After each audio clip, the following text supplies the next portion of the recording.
પ્રમાણે આ વિસ્તારમાં જરૂરત છે. હમણાં જ અમે મંદવે આવતા હતા સવારથી ટ્રેનથી આવ્યા તો વચ્ચે લગભગ 2 ગાયના એક્સિડન્ટ થયેલા હતા.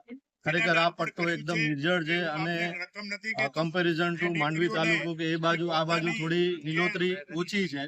તો ખરેખર જરૂરત આપણા એરિયામાં છે અને બાપુ એ વસ્તુને જાણી અને અદ્ભુત કાર્યક્રમમાં દાતાઓએ એમની સાથે જોડાયા. ખરેખર એક મતલબ આ 2-2.5 કિલોમીટર ડિસ્ટન્સમાં અમે જે આ દ્રશ્ય જોયું કે કેટલી ગાયોની આડફેટે વાહનોની આડફેટે ગાયો આવે છે. તો આ હોસ્પિટલ થતા મને લાગે છે એ ગાયોને ટાઈમ પર સારવાર મળી જશે, જેના લીધે ઘણો પશુધનનું આપણે બચાવી શકીશું, જેનું પુણ્ય માનવીઓને બધાને મળવાનું છે. તો ખરેખર આ જે લોકેશન છે અને અબડાસાનું સ્ટાર્ટિંગ પોઈન્ટ છે, તો આખું પશુધન અહીંયાથી નજદીકમાં કોઈ બી ખેડૂત હોય, ગામવાળા હોય, પોતાની પશુઓને કાંઈ બી બીમારી કે કાંઈ બી જરૂરત હોય તો અહીંયા આવશે, સારવાર લેશે. અને અહીંયા બી જે પાંજરાપોળ ચાલી રહી છે એના માટે બી આ એક મુખ્ય સ્થાન હતું.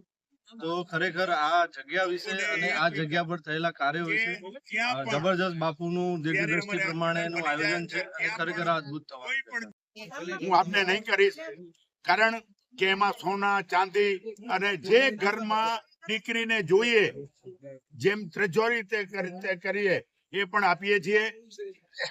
એમાં ઘણા દાતારો જોડાયેલા છે કે હું બધા દાતારોના નામ નહીં લઈ શકું. ચાંદ્રા પરિવાર જે છે દીકરીઓ માટે જે સમજી લો કે આ સુવિધા હોય, તેવી રીતે આજે મીડિયા પરિવાર વાળા પણ એનું આપણું પણ યોગદાન છે, કારણ કે તમે પણ એક દાતાર તરીકે છો. જો આ હોસ્પિટલને, ગાયોને, આ દીકરીઓના લગ્નના માટે તમે આ બધું કવરેજ કરો છો, તો હું બધા ચેનલોને, બધા પેપરો મિત્રો મંડળોને હું બધાનો ખૂબ ખૂબ આભાર માનું છું.